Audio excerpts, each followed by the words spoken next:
परम पिता परमात्मा की कृपा से हम सब इस मनुष्य जीवन को प्राप्त करके जीवन को सफल बनाने के लिए, जीवन को श्रेष्ठ आदर्श बनाने के लिए प्रयत्नशील है। जितने भी ऋषि मुनि अपने ग्रंथों में हम लोगों के लिए उपदेश दिए हैं, सब में एक बात सामान्य रूप से मिलता है कि बुद्धि की पवित्रता अथवा अंतःकरण की शुद्धि आध्यात्मिक उन्नति के लिए अति आवश्यक है।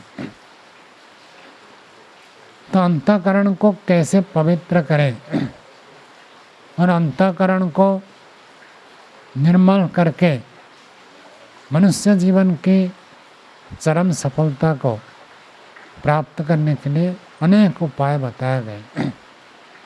हर व्यक्ति का स्तर अलग है, हर व्यक्ति की योग्यता अलग है, हर व्यक्ति की रुचि अलग है, तो सबको एक नियम लागू नहीं होता है।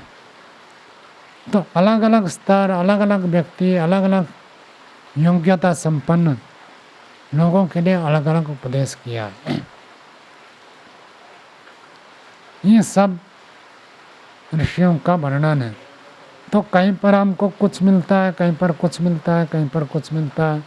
तो सामान्य मनुष्य सोचता है इस ऋषि ने तो ऐसे कह दिया, दूसरे ऋषि ने ऐसे कह दिया, तीसरे ऋषि ने ऐसे कह दिया।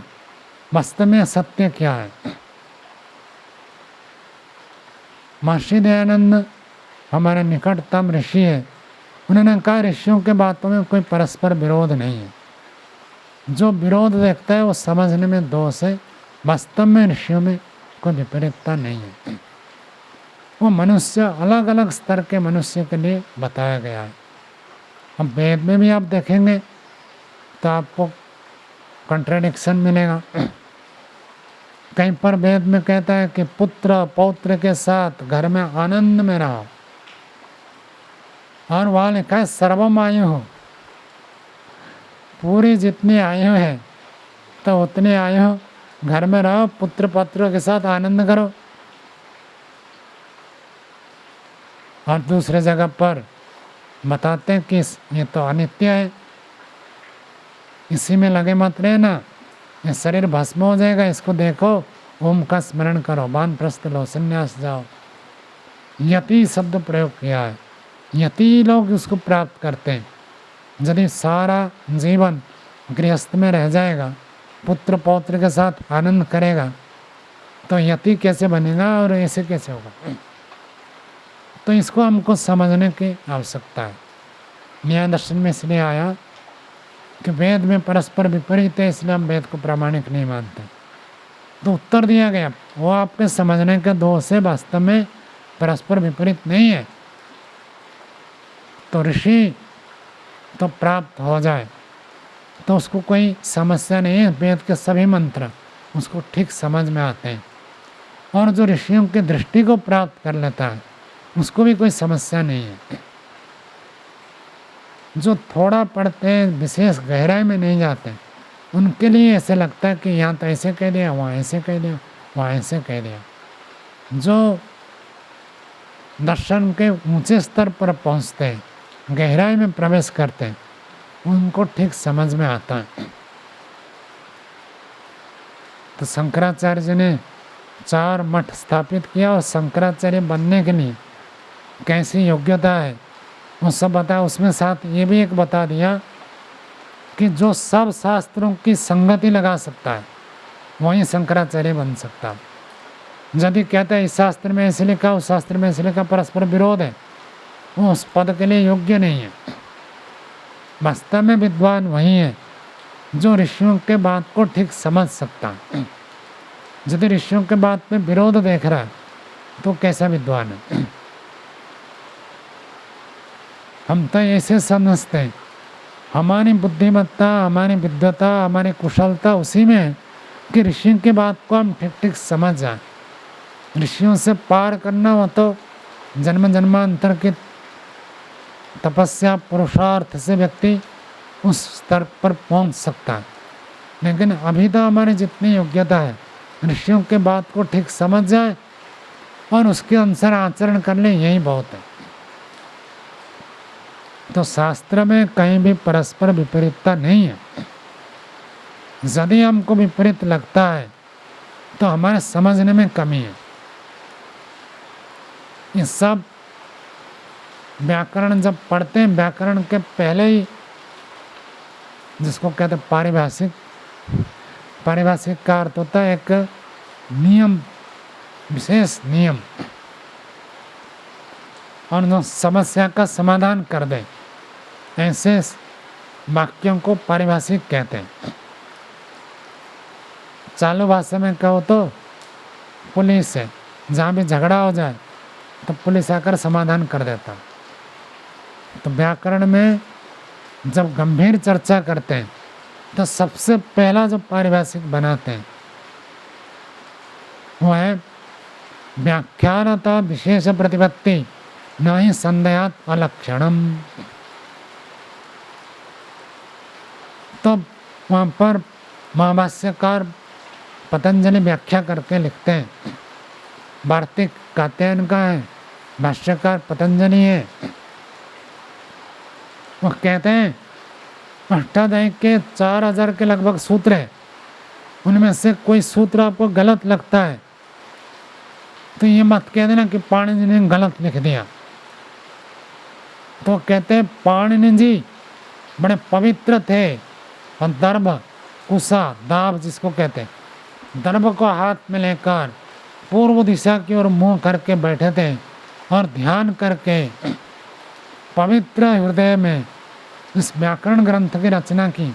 उसमें एक वर्ण में गलत नहीं हो सकता, पूरा सूत्र गलत की तो बात ही क्या करते हो, ऐसे कहते हैं। और हम न्याय दर्शन पढ़ते, महर्षि बादशाह जी कहते हैं भगवान ऋषि आचार्य, भगवान शब्द कहते हैं गौतम जी को।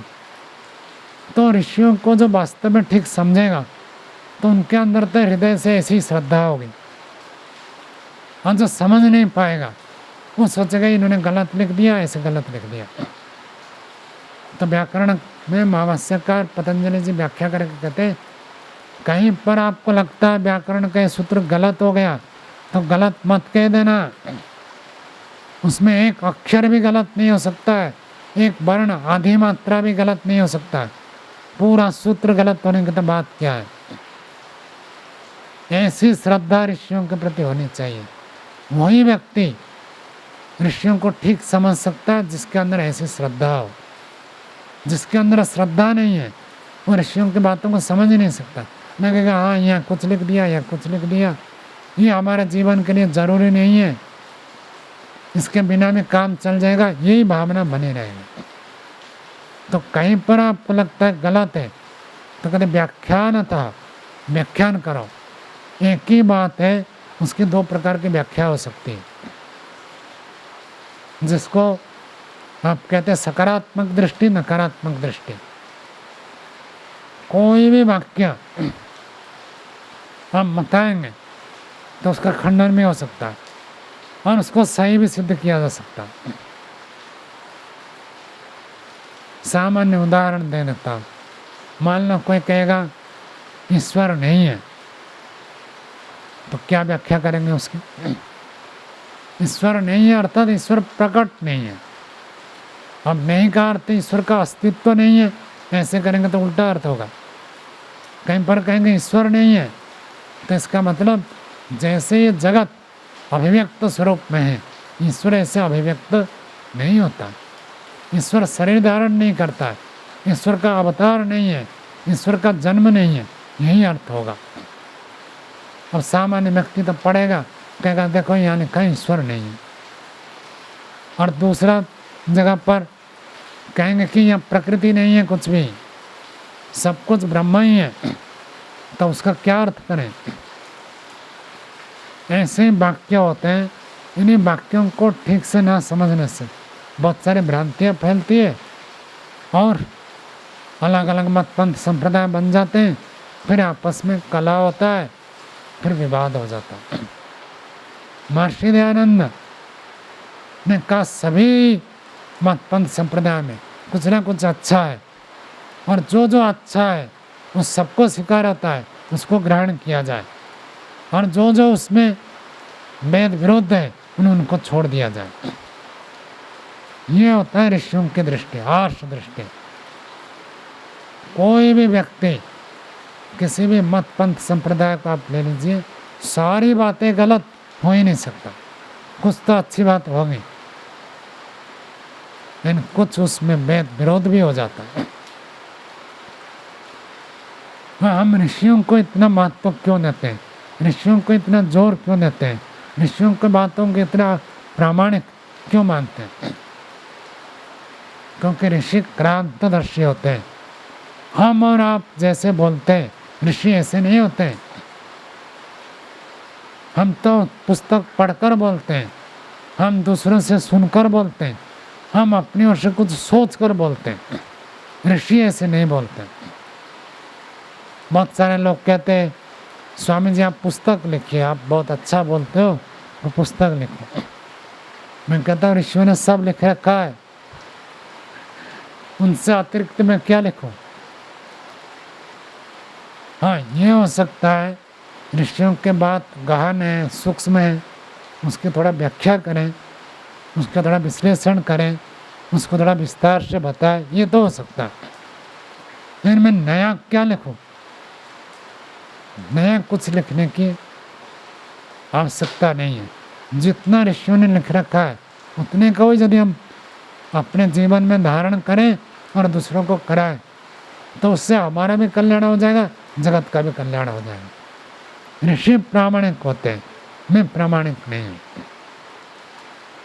मैं तो अल्पज्ञ हूँ, मेरे से कई गलती हो सकती है, और व्यवहार में एक अलग प्रकार की स्थिति होती है, सिद्धांत में, अनुभव में एक अलग प्रकार की स्थिति होती है। और व्यवहार में कोई रोगी है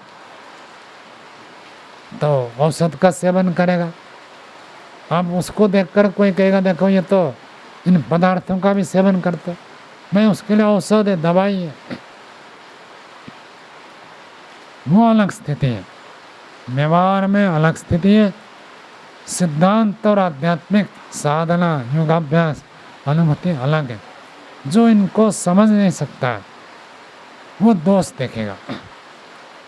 जैसे आपको बताता हूँ, योग दर्शन में योग की 3 प्रकार की व्याख्या की है, क्योंकि लोगों के स्तर अलग अलग है, हर व्यक्ति एक स्तर पर नहीं कर सकता है। जो ऊंचे स्तर के व्यक्ति होते हैं, पूर्व जन्म के संस्कार होते हैं, उनके लिए तो बस एक बात कह दी, अभ्यास वैराग्यम तन निरोध। तुम अभ्यास वैराग्य करो और चित्त वृत्ति का निरोध हो जाएगा। इतने मात्र से उनका काम चल जाएगा। कैसे अभ्यास करें, किसका अभ्यास करें? तो फिर कहा ईश्वर के बारे में जानो, ईश्वर का स्वरूप ऐसे है, तज्जपस तदर्थ भावन करो, तो इसी से हो जाएगा। और दूसरा व्यक्ति तो तज्जप तदर्थ भावन ही नहीं कर पाता, जप करने के लिए बैठता है और दुनिया भर घूमता है, मन में विचार इतने आते हैं उसको रोक ही नहीं पाता है, कब 1 घंटा पार हो गया पता ही नहीं चला। उसके लिए अभ्यास वैराग्य हम काम नहीं आएंगे, उसके लिए अलग उपाय बताया। जानते हुए भी जो नहीं कर पाते, योग दर्शन पढ़ लिया, सारे शब्दों का अर्थ समझ में आ गया, लेकिन करने के लिए जब बैठे होता ही नहीं है। तो पढ़ना एक अलग चीज है, करना एक अलग चीज है। जिनको एक बार उपदेश दे देने से समझ में आ जाए, उनके लिए तो अभ्यास वैराग्य में तन निरोध हो जाएगा।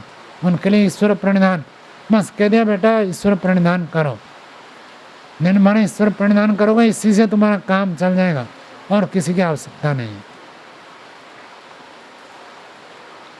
लेकिन दूसरा व्यक्ति तो कर ही नहीं पा रहा।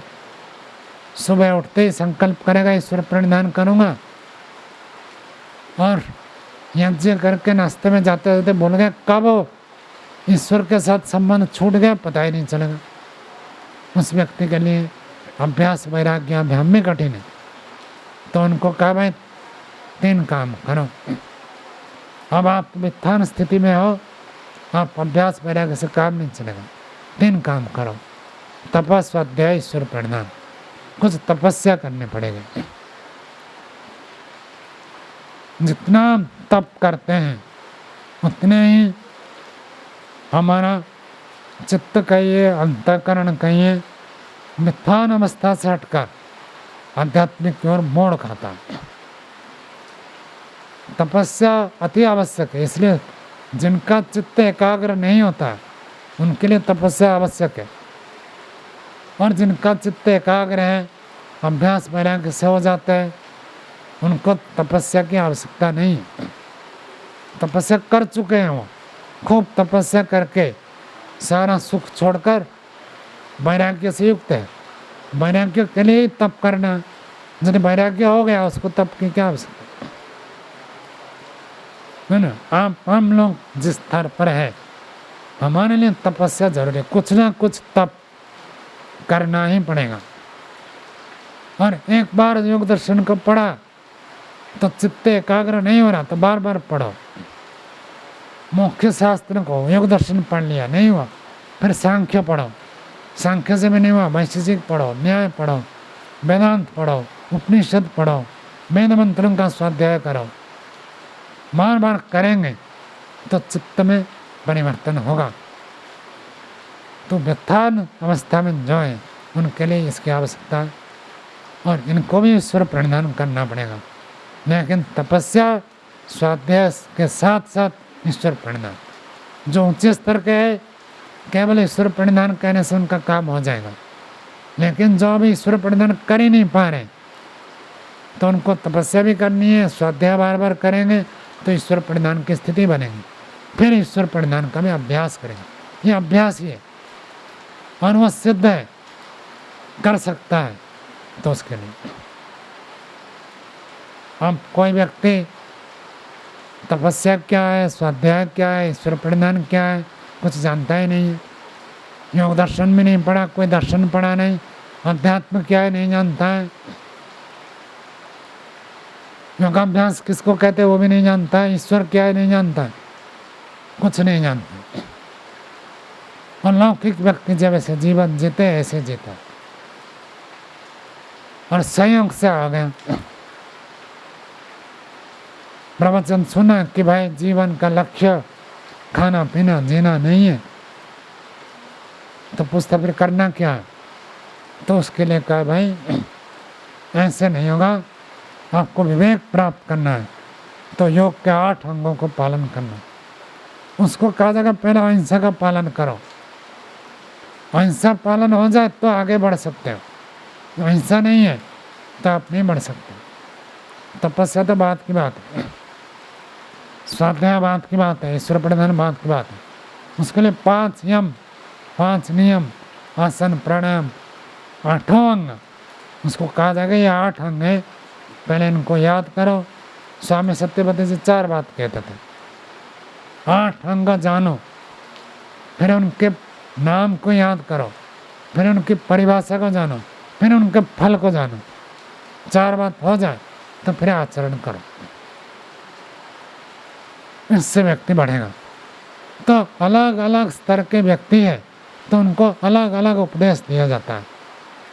व्याकरण में तो बहुत है, पूरा महावस्य ऐसे पढ़ा, जैसे न्याय दर्शन पढ़ते हैं महावस्य भी, व्याकरण महावस्य भी ऐसे ही। कुछ कहेंगे फिर उसके विपरीत आएगा, फिर ऐसे वैसे लंबी चर्चा चलती है। और उसी को पढ़ने से बुद्धि सूक्ष्म होती है। ऐसे ऐसे पक्ष उठाते हैं, ऐसे ऐसे विचार करते हैं। जैसे न्याय दर्शन में पूर्व पक्षी आता है, प्रस्तुत करता है, तो लगता है कि ऐसे भी सोचा जा सकता है। ठीक वैसे ही महावास्य में एक एक सूत्र के ऊपर क्या क्या विचार हो सकता है, इतने सारे विचार करते हैं। तो सारे पक्ष, तो उसके द्वारा बुद्धि जो हमारा एक सीमित पक्ष में रहता है, उस सीमित से हटकर विस्तार को प्राप्त करता है। ये भी हो सकता है, ये भी हो सकता है, ये भी हो सकता है, ये भी हो सकता है। धार्मिक व्यक्ति होगा तो प्रथम तक किसी का खंडन नहीं करेगा। और शास्त्र पढ़ लिया, धार्मिकता नहीं है तो सबका खंडन करेगा और हर बात का खंडन कर सकता। बुद्धि ऐसे बन जाती है, चाहे तो वो अपने गलत बात को भी सही सिद्ध कर देगा और दूसरे व्यक्ति के सही बात को भी गलत सिद्ध कर देगा, क्योंकि बुद्धि होती है। वकील लोग ऐसे ही तो करते हैं। तो इसके लिए बुद्धि की पवित्रता भी चाहिए। शास्त्र पढ़ने से बुद्धि की सूक्ष्मता तो होती है, तो पवित्रता भी चाहिए। पवित्रता आचरण से आता है, केवल पढ़ने से पवित्रता नहीं आएगी, आचरण करने से होगा। तो ऋषियों के प्रति अटूट श्रद्धा रखकर जब हम उनके बातों पर अमल करना चाहते हैं, जीवन में आचरण करना चाहते हैं, तो जीवन में पवित्र होता है और बुद्धि भी सूक्ष्म होती है। ऋषियों को और गहराई से समझ सकते हैं, ईश्वर को, परमात्मा को और अंतःकरण से विशेष रूप से समझ सकते हैं। तब जीवन की पूर्णता प्राप्त होती है और जिसका जीवन पूर्ण होता है वो जीवन मुक्त हो जाता है और शरीर छूटने से पूर्णता मुक्ति हो जाता है। हम सब उस मार्ग के पथिक बने। इतना कहकर वाणी को विराम दें। ओम।